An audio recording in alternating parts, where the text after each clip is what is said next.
Hi, I'm Emma with the Moon Society. Before we colonise the Moon, we'll need to develop the methodology to do so. We'll need to work out and practice how we'll survive up there, here on Earth. Analogues are facilities that stand in for those that we'll establish on the Moon. One analogue is the University of Arizona Controlled Environment Agriculture Center, a greenhouse at the South Pole. Lane Patterson of the University of Arizona and Phil Sadler of Sadler Engineering are working on this analogue. Antarctica, the South Pole is where we have our chamber that we've built at the U of A with the U of A Controlled Environment Ag Center. And we are operating it through the staff there and through students that go down. Lane Patterson here spent a winter operating the South Pole Greenhouse. The South Pole is an isolated station in the middle of Antarctica that only has access to about 4.5 months to the outside world. The rest of the time they're completely isolated. The planes stop flying when it gets too cold, and the greenhouse was to provide fresh salad crops for the crews that stuck there because the salad crops don't keep for 8.5 months.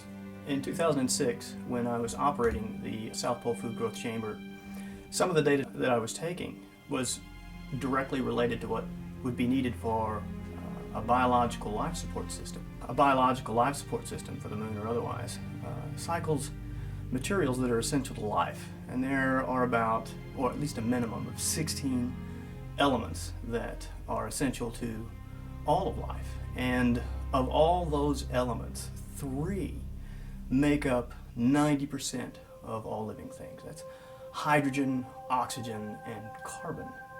Hydrogen and oxygen in the form of water, H2O, and gaseous oxygen, O2, and then carbon dioxide, CO2. And so in a biological life support system, these elements can be cycled, and then the rest of the materials that are necessary can just be taken along for the ride. The South Pole Food Growth Chamber is a hydroponic system where carbon dioxide is injected automatically when the plants need it. So those numbers that I got while I was there at the South Pole were used to develop a biological life support system model. And what that model is telling us, what we're learning from that model, is that the weight of an average American male, 189 pounds, if you were to take that much hydroponic nutrient solution with you to the Moon, that would keep you breathing in a biological life support system for about a year, that same person. So the rest of the elements that are essential to life, the macro and micronutrients and others, those can be taken with the astronaut, while hydrogen, oxygen, and carbon, or water, CO2, and oxygen, all be cycled through a hydroponic life support system.